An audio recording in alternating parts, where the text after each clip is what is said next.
Hello student, आप लोग कैसे हैं? आई होप आप लोग अच्छे होंगे, पढ़ाई कर रहे होंगे। तो चलिए आज हम शुरू करेंगे प्रश्नावली 4.1 की तीसरी सवाल। अगर आपने इसके पहले की वीडियो नहीं देखी है तो चैनल के प्लेलिस्ट में आप जाकर इसके पहले की वीडियो देख सकते हैं। तो चलिए शुरू करते हैं। इसमें दूसरी की तीसरी इसमें दिया है, रोहन की माँ उससे 26 वर्ष बड़ी है। उनकी आयु का गुणनफल अब से 3 वर्ष पश्चात 360 हो जाएगी। हमें रोहन की वर्तमान आयु ज्ञात करनी है। तो इसमें रोहन की आयु ज्ञात करनी है और मतलब उसकी आयु हमें नहीं दिया है। तो जो नहीं दिया रहता है कुछ, उसी को हम मान लेते हैं। तो चलिए इसको हम मान लेंगे। माना रोहन की वर्तमान आयु x वर्ष है, हम मान लेंगे। तो ये जो रोहन की माँ की आयु है, क्वेश्चन में इसमें कह रहा है रोहन की आयु से 26 वर्ष बड़ी है। मतलब रोहन की आयु हमने तो x मान लिया, लेकिन जो उनकी माँ की आयु है 26 वर्ष, मतलब रोहन की माँ की आयु 26 वर्ष नहीं है। जितनी आयु रोहन की है उससे 26 वर्ष बड़ी है। तो रोहन की आयु कितना माने हैं? x माने हैं। तो 26 वर्ष में x प्लस 26 कर देंगे तो रोहन की माँ की आयु हो जाएगी। तो चलिए इसी को हम सॉल्व कर लेंगे। तो यहाँ हम लिखेंगे हल। माना रोहन की वर्तमान आयु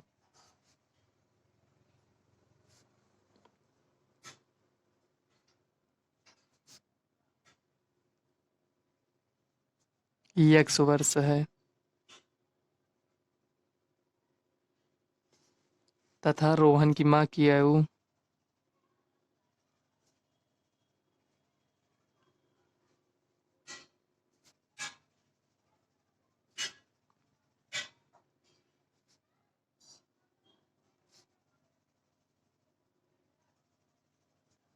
x प्लस 26 वर्ष। ये हो गया। मतलब क्वेश्चन में कह रहा था जितना रोहन की आयु है उससे 26 वर्ष बड़ी है, तो रोहन की आयु से 26 वर्ष बड़ी है। तो अब अगले स्टेप में कह रहा है अब से 3 वर्ष पश्चात, मतलब ये वर्तमान आयु जितना है उससे 3 वर्ष पश्चात। मान लो वर्तमान आयु हम कुछ भी मान लेते हैं, मान लो 4 साल है। तो इससे 3 वर्ष पश्चात यानी मतलब 3 इसमें ऐड कर देंगे। तो वर्तमान आयु तो 4 साल है, तो 3 साल बाद वह 7 साल का हो जाएगा।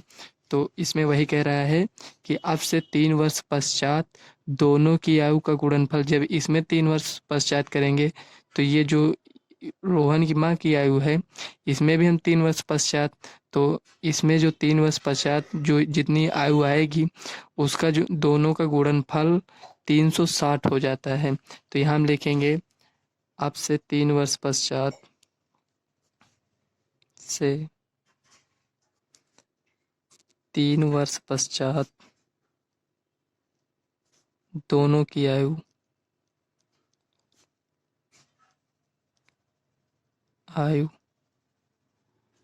तो देखो 3 वर्ष पश्चात रोहन की आयु हो जाएगी, रोहन की आयु x+3 हो जाएगी। और रोहन की माँ की आयु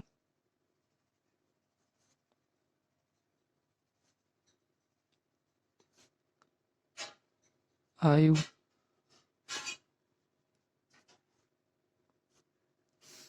देखो इसमें वर्तमान आयु कितना है, x+26 है।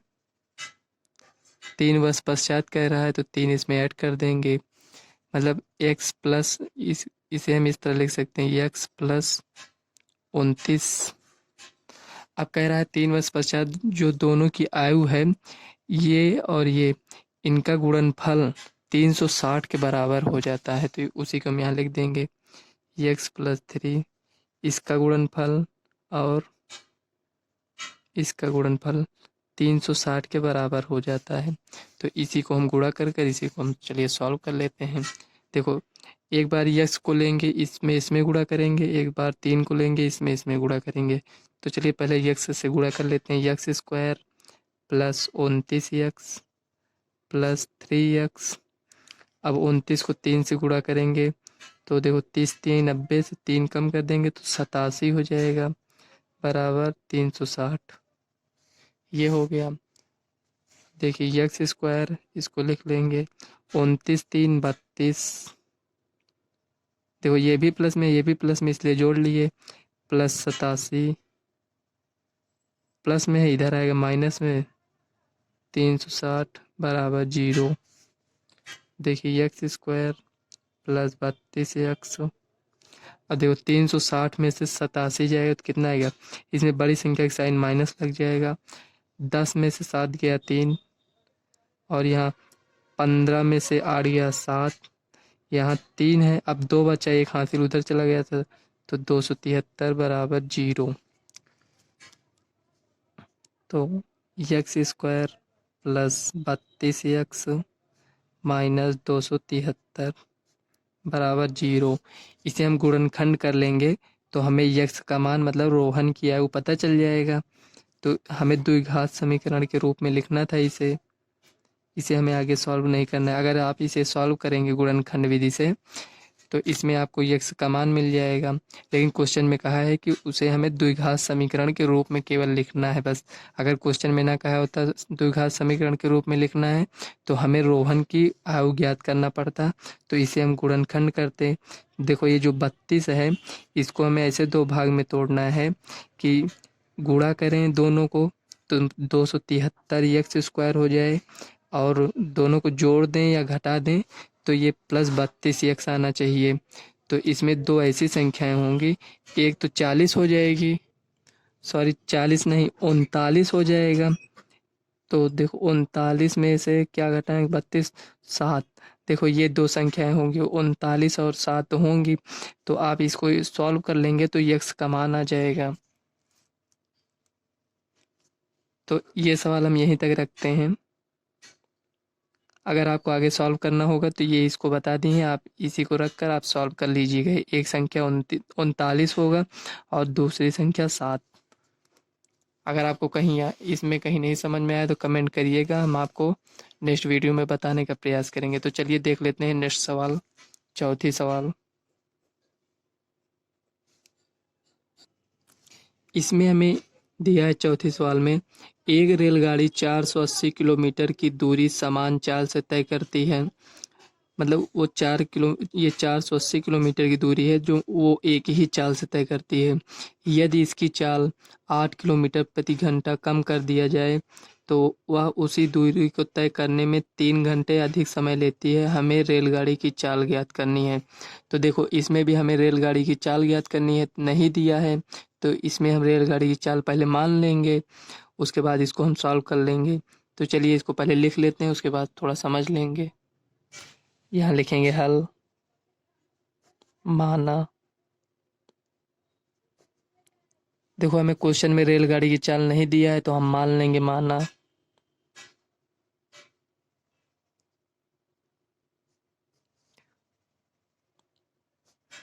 रेलगाड़ी की चाल x किलोमीटर प्रति घंटा है, ये हो गया।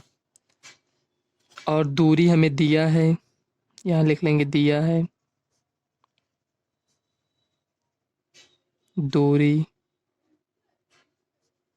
480 किलोमीटर है। देखो जब इसकी चाल रेलगाड़ी चाल x किलोमीटर प्रति घंटा थी तो दूरी 480 किलोमीटर तय करना था। तो इसमें हम निकाल लेंगे, हमें देखो चाल दिया है दूरी दिया है तो हम समय निकाल लेंगे। मतलब 480 किलोमीटर की दूरी तय करने में x किलोमीटर प्रति घंटे की स्पीड से जो वो रेलगाड़ी जा रही है तो कितना समय लेगी, तो यहाँ हम लिख लेंगे समय निकाल लेंगे। इसको हम t1 मान लेते हैं, ठीक। समय बराबर दूरी बटे चाल। देखो चाल बराबर दूरी बटे समय होता है। तो देखो यहाँ ये जो समय है यहाँ रहता है, इसको पक्षांतर कर दिए। ये जो समय था यहाँ था और चाल यहाँ, तो ये जो चाल है यहाँ जो चाल था उसको यहाँ लेकर आए और जो यहाँ समय था उसको यहाँ लेकर आए। तो समय बराबर दूरी बटे चाल। तो समय t1, यहाँ t1 बराबर दूरी कितना है 480 है, चाल कितना है x है। तो इतना समय लगेगा मतलब 480 किलोमीटर की दूरी तय करने में, और x किलोमीटर प्रति घंटे की स्पीड से हमें 480 अपान x इतना समय लगेगा। अब क्वेश्चन में कह रहा है ये जो इसकी चाल है, अगर इसमें हम 8 किलोमीटर प्रति घंटा कम कर देते हैं तो यह उसी दूरी को तय करने, मतलब ये 480 किलोमीटर की दूरी तय करने में 3 घंटे अधिक समय, मतलब ये जितना समय लगा है 10 किलोमीटर प्रति घंटे की स्पीड से चलने में, अगर उसे हम 8 किलोमीटर और कम कर कर चलाते हैं, मान लो 10 किलोमीटर है तो इसमें से -8 कर देंगे तो स्पीड कम हो जाएगी। तो इसी दूरी को तय करने में उसे 3 घंटे अधिक समय लगते हैं। तो यहाँ हम लिखेंगे रेलगाड़ी की चाल में कमी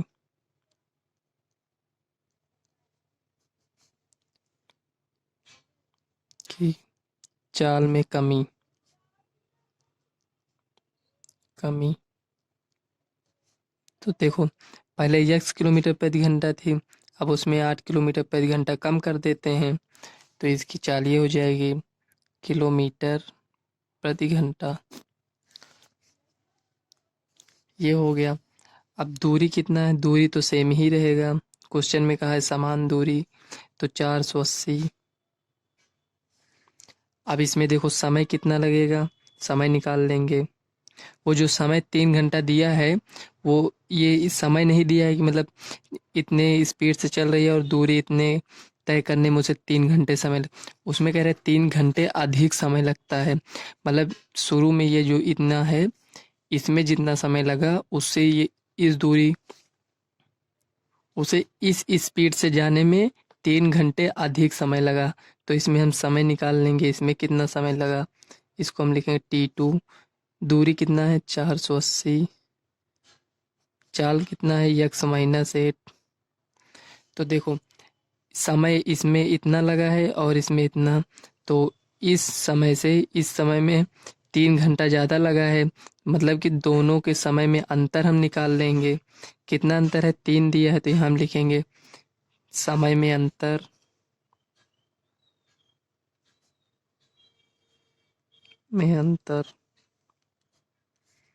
T2 माइनस T1 बराबर 3 घंटा है। तो देखो T2 है, ये T1 है, तो हमें T1 ये पता है और T1 ये है और T2 ये है, तो इसी में हम रख देंगे। तो चलिए इसको आगे सॉल्व कर लेते हैं। देखो यहाँ T2 माइनस T1 है, T2 माइनस T1 बराबर 3 है। अब देखो T2 का मान रख देंगे, T2 का मान था 480 अपॉन x-8 माइनस इसका मान था 480 अपॉन x बराबर 3। इसी को अब सॉल्व कर लेते हैं। देखो इसका एलसीएम ले लेंगे तो आएगा x-8 x, ये एलसीएम हो जाएगा। तो देखो यहाँ x-8 है, अगर इसको इसमें हम भाग देंगे तो ये कट जाएगा, बचेगा x, जो बचा है उसको इससे हम गुणा कर देते हैं। तो 480x माइनस, अब देखो x से भाग करेंगे तो x कट जाएगा, बचेगा ये, तो इसमें गुणा कर देंगे। तो यहाँ लिखें 480 x-8 बराबर 3 है। तो देखो यहाँ 480 है, इसको लिख लेंगे माइनस, अब इसको इससे गुणा करेंगे 480x, यहाँ माइनस है यहाँ माइनस है तो माइनस माइनस प्लस हो जाएगा। अब 480 को 8 से गुणा कर देंगे तो देखो 8 0 में 0, 8 टाइम 64 का 4, हासिल आया था 6, तो 8 चौक 32, 6 38 अपॉन x-8 बराबर 3। ये हो गया।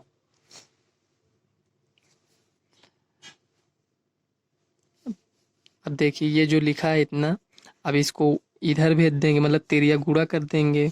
तो देखो ये प्लस में है, ये माइनस है, ये कट गया, बचा यहाँ 38 40 बराबर 3।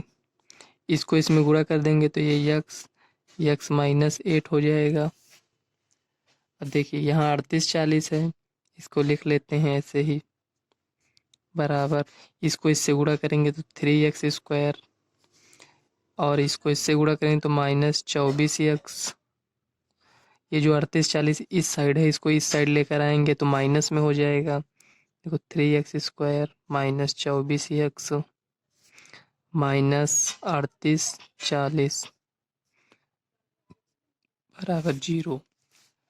अब देखिए 3 इसमें भी है और 3 इसमें भी है। देखो 8 त्रिक 24, इसको 8 गुणे 3 के रूप में लिख सकते हैं। तो देखो 3 इसमें भी आया और इसमें भी 3 होगा। देखो अगर हम 3 से इसको काटेंगे, देखो 8 4 12 3 15, तो 15 है। तो मतलब 3 से 15 विभाजित है। देखो 15 से अगर 3 को काटेंगे तो विभाजित है, इसके मतलब ये पूरी संख्या 3 से विभाजित हो जाएगा। तो यहाँ हम लिखेंगे 3 से भाग करने पर, 3 से भाग करने पर आप भाग कर लीजिए या कॉमन ले लीजिए, बात वही है। तो 3 से जब इसमें हम भाग करेंगे तो x² माइनस 3 से इसमें करेंगे तो 3 8 24, तो यहाँ 8x हो जाएगा माइनस 3 से इसमें भाग करेंगे तो 3 1 नम 3, 3 दूना 6 बचा 2, यहाँ 4 है 24 हो गया, 3 8 24 0 बराबर ये 0 हो गया। यही हमारा द्विघात समीकरण हो जाएगा। इसको यहाँ लिख लेते हैं माइनस 8x माइनस 1280 बराबर 0। हमको इसके आगे सॉल्व नहीं करना है क्योंकि हमें द्विघात समीकरण के रूप में लिखना था। अगर आप इसको और सॉल्व करेंगे तो हमें यक्स का मान मिल जाएगा। जो हमें यक्स का मान मिलेगा, एक प्लस में मिलेगा और एक माइनस में, मतलब एक पॉजिटिव एक निगेटिव मान मिलेगा। तो हम निगेटिव मान नहीं लेंगे। निगेटिव मान क्यों नहीं लेंगे? देखो मान लो एक का मान लो 35 आया, एक का मान -30 आ गया। आएगा नहीं इतना, ये मतलब एग्जाम्पल लेकर बता रहे हैं। मतलब एक पॉजिटिव आया एक माइनस में आया है, तो इसको नहीं लेंगे। यक्स का मान हम 35 ले लेंगे। इसको क्यों नहीं लेंगे? देखो ये जो यक्स का मान आएगा ये किलोमीटर प्रति घंटा ये चाल होगी, तो ये माइनस इसलिए नहीं होगा कि देखो, या फिर ट्रेन रुकी रहेगी तो उसकी स्पीड जो है 0 हो जाएगी, या फिर आगे चलेगी तो 1 2 3 कुछ तो होगी ना, इसलिए ऋणात्मक इसमें नहीं होगा। तो देखो ट्रेन कितनी भी स्लो चलेगी उसकी कुछ न कुछ तो स्पीड रहेगी, इसलिए ऋणात्मक नहीं लेंगे। तो आशा करते हैं आपको ये समझ में आया होगा। अगर आपको ये गुणनखंड करना है तो 1/40 हो जाएगा और 1/32, इसे 2 भाग में तोड़ना है तो 1/40 1/32, तो इतना बता दी है। इसके आगे तो आप सॉल्व ही कर लेंगे, और तो क्वेश्चन में हमें सिर्फ यहीं तक सॉल्व करना है। तो ये जो सवाल थी आपकी एक्सरसाइज की लास्ट सवाल थी, और अब आगे की सवाल हम नेक्स्ट वीडियो में करेंगे। फ्रेंड्स अगर वीडियो आपको अच्छी लगे तो वीडियो को लाइक व चैनल को सब्सक्राइब कर लेना, ताकि आने वाले वीडियो का नोटिफिकेशन आप तक सबसे पहले पहुँचे। तो चलिए मिलते हैं नेक्स्ट वीडियो में, तब तक के लिए बाय।